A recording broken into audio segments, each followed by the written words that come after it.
नमस्कार। Online classes में सभी विद्यार्थियों का स्वागत है विनायक स्कूल की तरफ से। आज मैं आपको 12वीं क्लास का वीडियो चित्रकला विषय का, जिसमें पुनरुत्थानकालीन कला के बारे में बता रही हूँ। पुनरुत्थानकालीन कला का उद्भव किस प्रकार हुआ और किस प्रकार से इसका उद्भव के साथ विकास हुआ। तो पुनरुत्थानकालीन कला का उद्भव जो है बंगाल शैली, कौन सी शैली? बंगाल शैली के साथ में हुआ। बंगाल शैली का उद्भव 1884 ईस्वी में, जब E.V.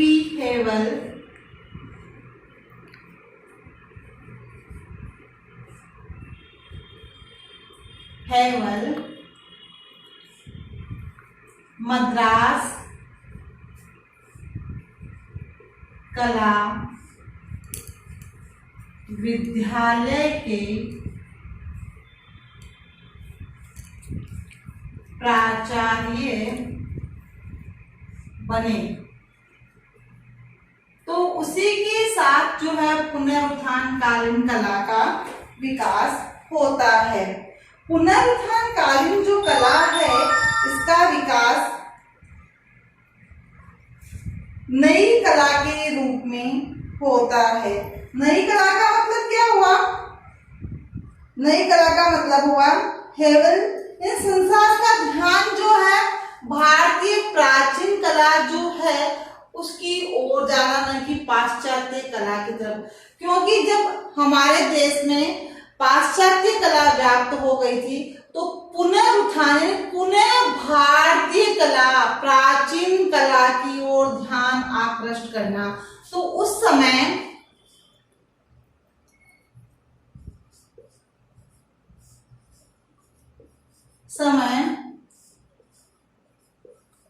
समस्त भारत का ध्यान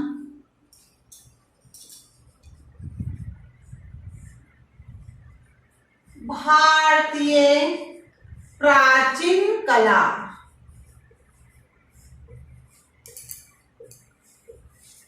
की ओर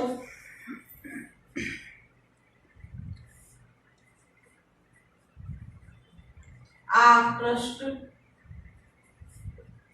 हुआ। यानी भारत के समस्त लोगों का ध्यान जो है भारतीय प्राचीन कला की ओर आकर्षित हुआ या आकृष्ट हुआ। यूरोपीय कलाएं तो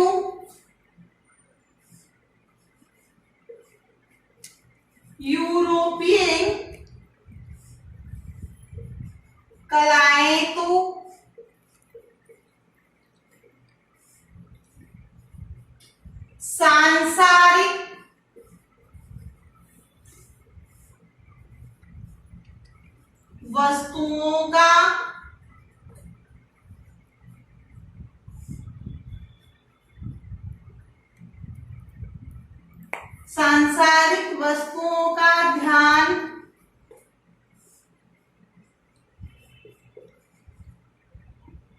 जो है आकर्षित करती है।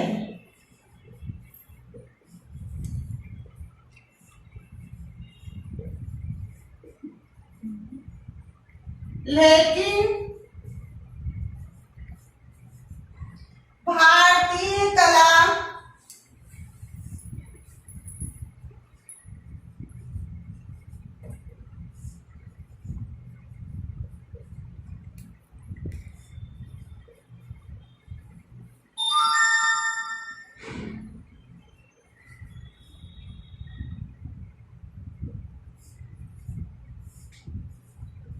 कलाएं तो अमर व सर्वव्यापी है।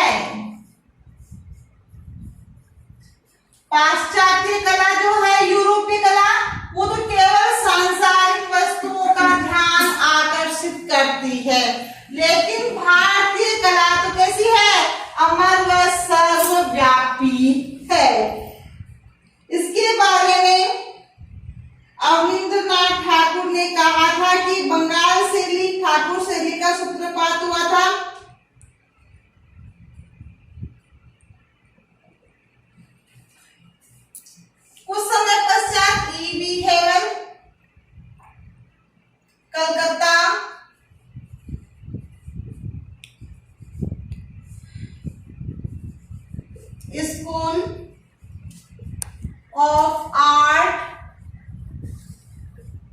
के प्रिंसिपल बने।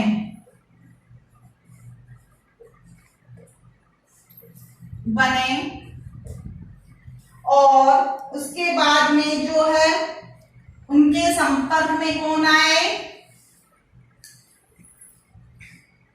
किसके संपर्क में?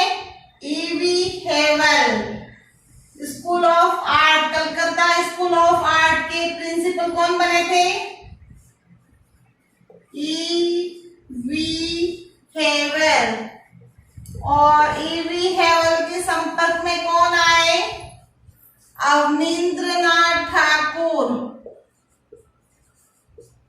अब जब अवनींद्रनाथ ठाकुर जो है ईवी हेवल के संपर्क में आए तो इन दोनों ने मिलकर क्या किया कि कलकत्ता स्कूल ऑफ आर्ट में के द्वारा ही उन्होंने जो है शांति निकेतन की स्थापना की और बंगाल शैली का उद्भव किया, बंगाल शैली का विकास किया। तो बंगाल शैली जो है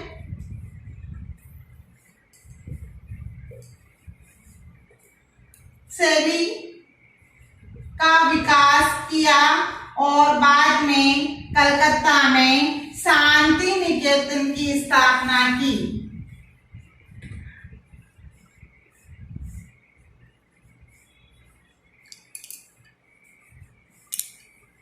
निकेतन कला विद्यालय की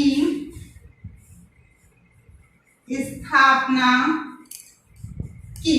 इस प्रकार से हम देखते हैं कि बंगाल शैली के उद्भव के साथ साथ ही जो है भारतीय प्राचीन कला का विकास होता है और भारतीय प्राचीन कला को अग्रसर करने वाले, इसका विकास करने वाले जो प्रमुख कलाकार हैं उन कलाकारों में प्रमुख रूप से नंदलाल बसु, असित कुमार हलदार, सुरेंद्र नाथ गुप्त, देवी प्रसाद राय चौधरी, उकील बंधु आदि प्रमुख थे।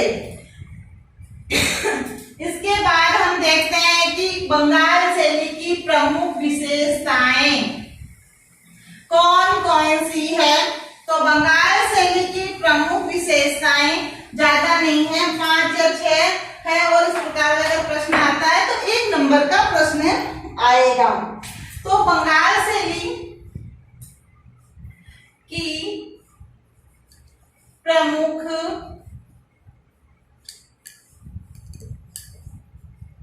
विशेषताएं, बंगाल शैली की जो प्रमुख विशेषताएं कौन कौन सी है? पहला है रेखा पॉइंट। तो रेखा के अंदर हम लिखेंगे ये जो रेखांकन है को बहुत अधिक जो है पुनः प्रतिष्ठित किया है। रेखा में हम लिखेंगे रेखा कैसी है? सरल व सीधी। कैसी रेखाएं? सरल व सीधी। और रेखांकन को पुनः प्रतिष्ठित किया है। उन्हें पुनः प्रतिष्ठित किया है। फिर हम दूसरा पॉइंट देखते हैं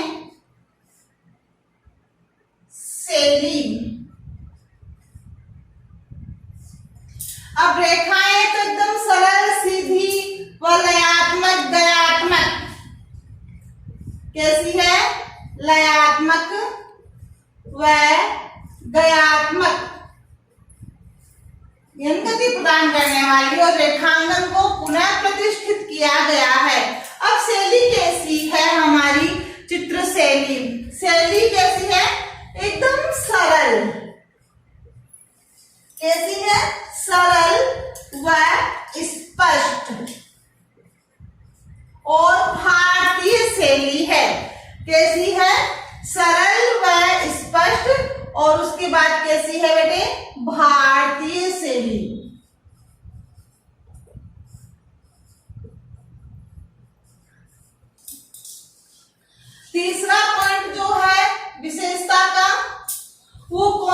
देखें वो है वर्ण। वर्ण का मतलब क्या होता है बेटे? रंग। क्या होता है? रंग। रंग कैसा है? रंगों में भड़कीला छाया प्रकाश का प्रयोग न होकर कैसा है? शांत रंग योजना का सहारा लिया गया है। भड़कीला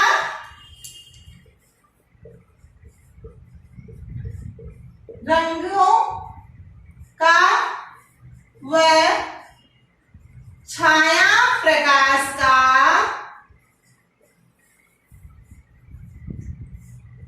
प्रयोग न करके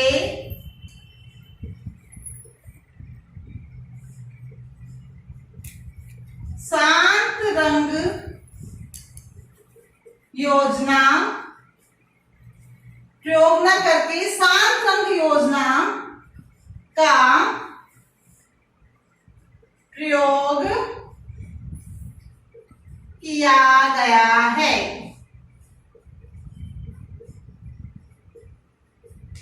आया समझ में?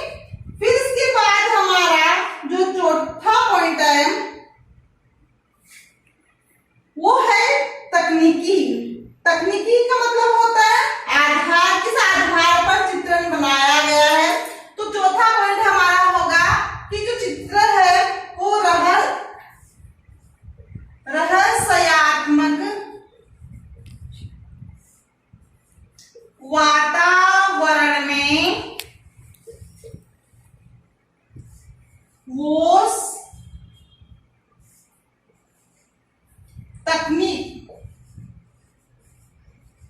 वो तकनीक में चित्रण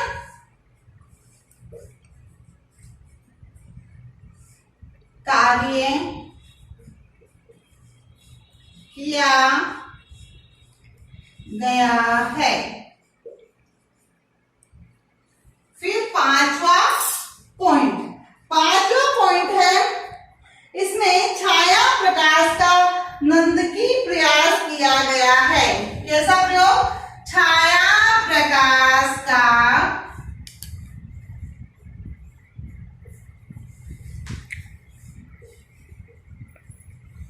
नंदकी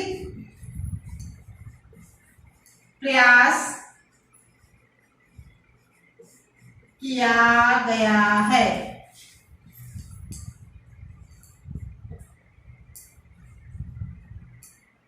आई बात समझ में?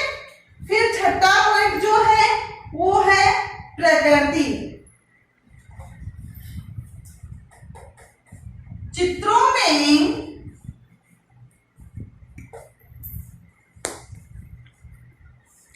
वास्तु व प्रकृति का प्रयोग किया गया है।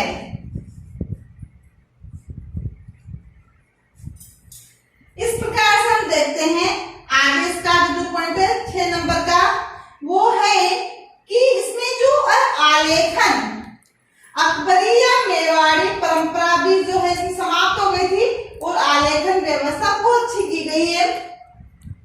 बंगाल शैली में विदेशी कागज व जल रंगों का प्रयोग हुआ है।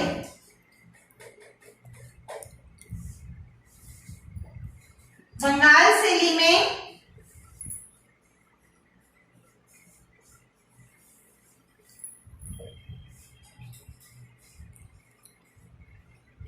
विदेशी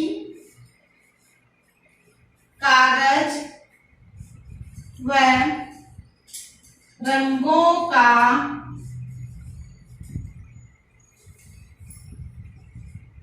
प्रयोग हुआ है। इस प्रकार से हम देखते हैं कि 8वां पॉइंट कि इसमें विषय क्या रहे हैं। तो बंगाल शैली में हमारे चित्रों के विषय पौराणिक कथाएं हैं। क्या है? पौराणिक कथाएं, सामाजिक जनजीवन व ऐतिहासिक प्रेम गाथाएं आदि जो है इनकी प्रमुख विषय रहे हैं। इन विषयों को शामिल किया गया है। कौन, देखो मुख्य बात तो विषय रहती है कि विषय में है क्या। विषय में पौराणिक कथाएं हैं, प्राचीन प्रेम गाथाएं हैं और जो है हमारी जनजीवन से संबंधित सामाजिक जो है कथाएं हैं, उन पे आधारित कलाकृतियां तैयार की गई है। इस प्रकार से हम देखते हैं कि बंगाल शैली का उद्भव जो है 1884 ईस्वी में हुआ था। ईवी हेवल जब मद्रास कला विद्यालय के प्राचार्य बने तो उन्हीं के साथ में बंगाल शैली का उद्भव हो गया था। बाद में ईवी हेवल को जो है कलकत्ता स्कूल ऑफ आर्ट का जो है प्राचार्य बनाया गया था और उनके संपर्क में कौन आए थे, अवनींद्रनाथ ठाकुर आए।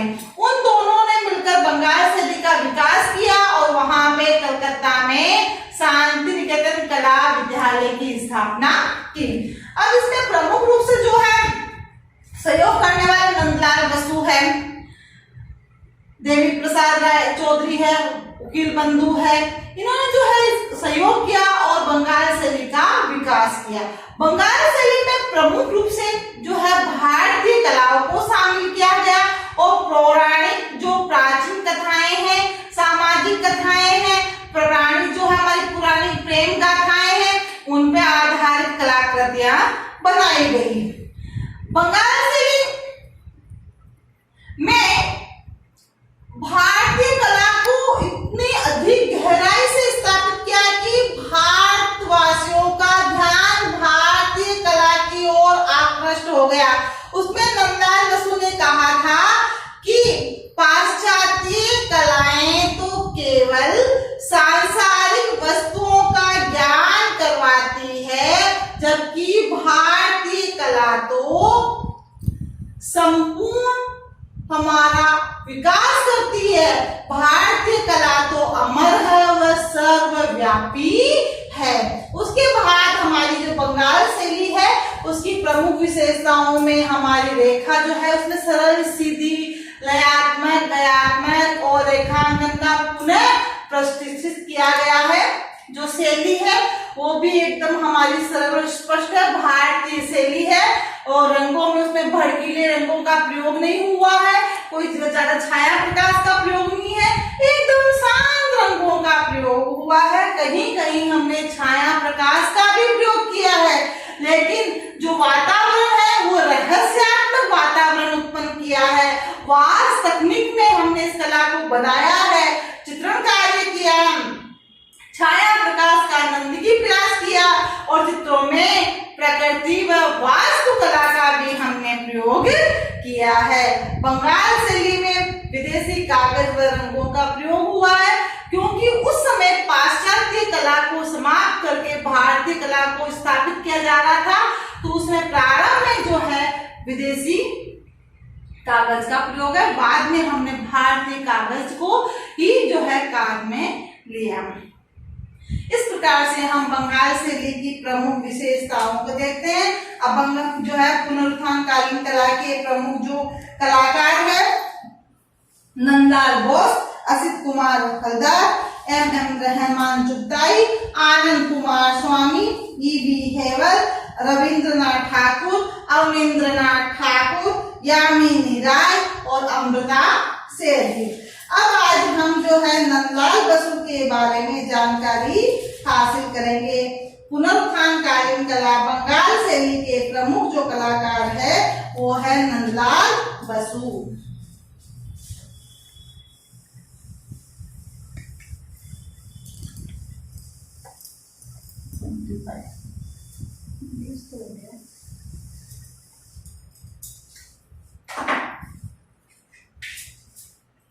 बंगाल शैली के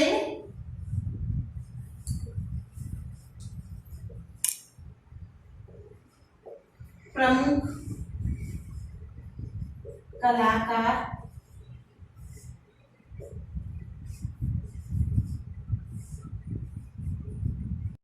बंगाल शैली के प्रमुख कलाकार कौन थे?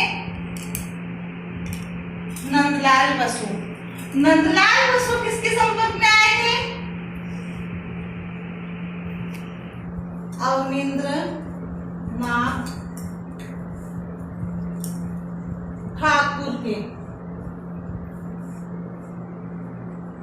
संपर्क में आए। अवनींद्रनाथ ठाकुर के संपर्क में जब नंदलाल बसु आए तो इन्होंने मिलकर जो है बंगाल शैली को अग्रसर किया, उसका विकास किया। अब बंगाल शैली का विकास किया तो बंगाल शैली का विकास किन किन शैलियों के समन्वय से हुआ? तो बंगाल शैली का जो विकास है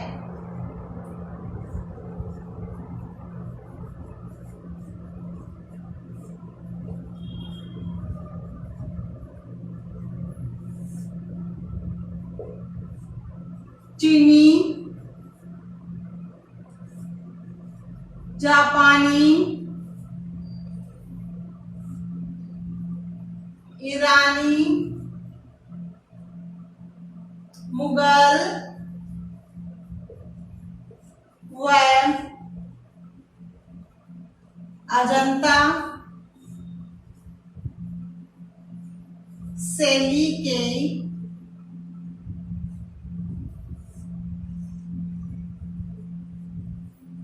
समन्वय से जो है बंगाल शैली का विकास हुआ।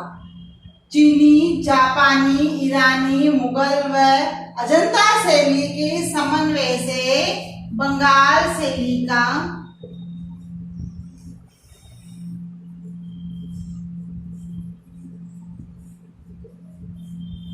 विकास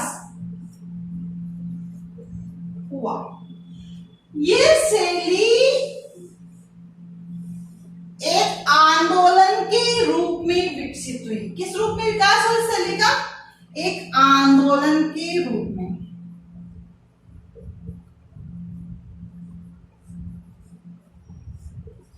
एक आंदोलन के रूप में इस शैली का विकास हुआ और इस शैली पे कई शैलियों का प्रभाव पड़ा और कई शैलियों का प्रभाव पड़ा, जिससे नवीन शैली, सब शैलियों के समन्वय से एक नवीन शैली का सूत्रपात हुआ, जिसे बंगाल शैली कहा गया।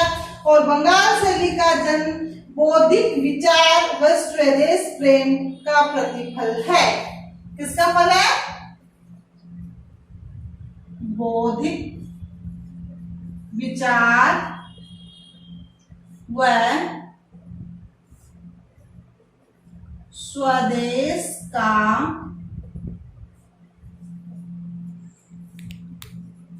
प्रतिफल है।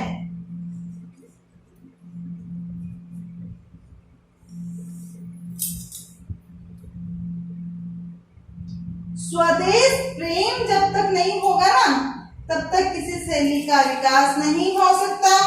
अवनींद्रनाथ ठाकुर के साहसिक क्रांतिकारी विचारों व स्वदेश प्रेम और ईवी हेवल की भारतीय कला के प्रति उदार दृष्टिकोण से बंगाल शैली का जन्म हुआ और उसके बाद कलकत्ता सांस्कृतिक गतिविधियों का प्रमुख केंद्र बन गया। तो इसमें बंगाल शैली का प्रमुख केंद्र जो है कौन सा रहा? कलकत्ता रहा। कलकत्ता ओरिएंटल आर्ट कला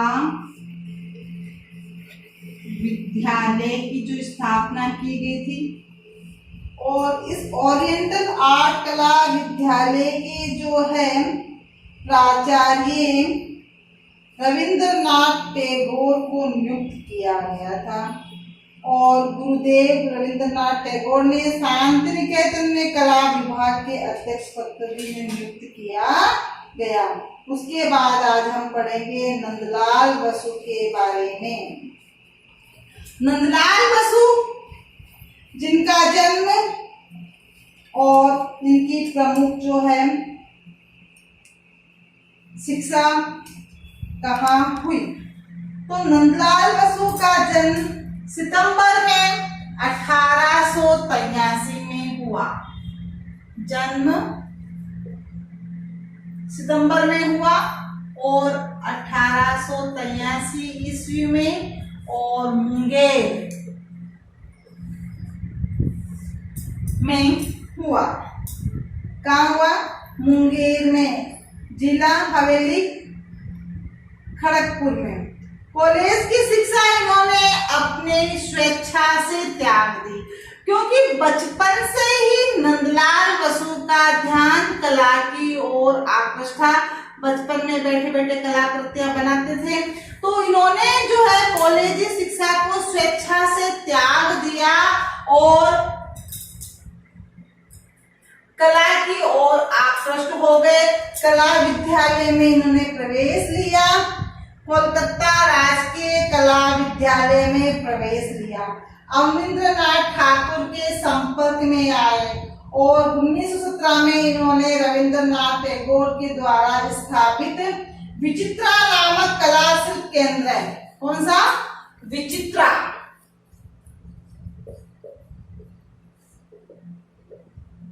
कला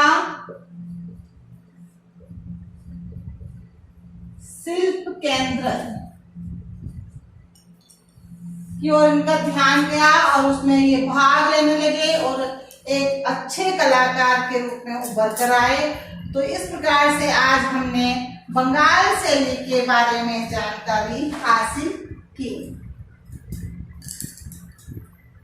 आगे हम नंदलाल बसु के बारे में गहराई से जानकारी हासिल करेंगे। नंदलाल बसु के जन्म के बारे में, उनकी शिक्षा के बारे में और उनकी प्रमुख कलाकृतियां, शैली वगैरह के बारे में जानकारी हासिल करेंगे। आज तक जो हमने पढ़ा उसमें बंगाल शैली का उद्भव कब और किसके द्वारा किया गया, बंगाल शैली के विकास में किन किन प्रमुख कलाकारों का ध्यान आकृष्ट हुआ है, किन किन ने सहयोग किया है। तो 1884 में बंगाल कला शैली उत्पन्न हुई थी। E.V. हेवल जब मद्रास कला विद्यालय के प्राचार्य बने और बाद में ये कलकत्ता स्कूल ऑफ आर्ट के प्रिंसिपल बने, तो रविंद्रनाथ टैगोर के संपर्क में आए और रविंद्रनाथ टैगोर के संपर्क में आने के बाद में इन्होंने शांति निकेतन कला आर्ट विद्यालय की स्थापना की और बाद में वहां पे नंदलाल बसु, असित कुमार हलदार, उकील बंधु, रविंद्रनाथ टैगोर है, देवी प्रसाद राय चौधरी इनके संपर्क में आए। इन सब ने मिलकर जो है बंगाल शैली का विकास किया, उसे अग्रसर किया। बंगाल शैली का विकास जो है चीनी, जापानी, ईरानी, मुगल जो है अजंता सभी शैलियों के समन्वय से जो है बंगाल शैली का विकास हुआ। इन सब के समन्वय से ये एक आंदोलन के रूप में उभर कर सामने आई। इसमें मुख्य रूप से बौद्धिक विचार और स्वदेशी जो प्रेम की भावना है उसी के द्वारा बंगाल शैली का विकास हुआ। बंगाल शैली के बारे में एक बात जो कही गई है वो यह है कि पाश्चात्य जो कला है वो तो सांसारिक वस्तुओं का ज्ञान करवाती है, लेकिन भारतीय कला अमर, सर्वव्यापी व संपूर्ण हमारा ज्ञान जो है विकसित करती है। इस प्रकार हम देखते हैं कि कलकत्ता में बंगाल शैली का जो है विकास हुआ। प्रमुख केंद्र जो था वो कलकत्ता ही था। भारतीय पुनरुत्थान कालीन कला, पुनरुत्थान का मतलब वापस यह कि भारतीय कला को पुनः स्थापित करना। कल अब हम नंदलाल बसु के बारे में जानकारी हासिल करेंगे। Thank you.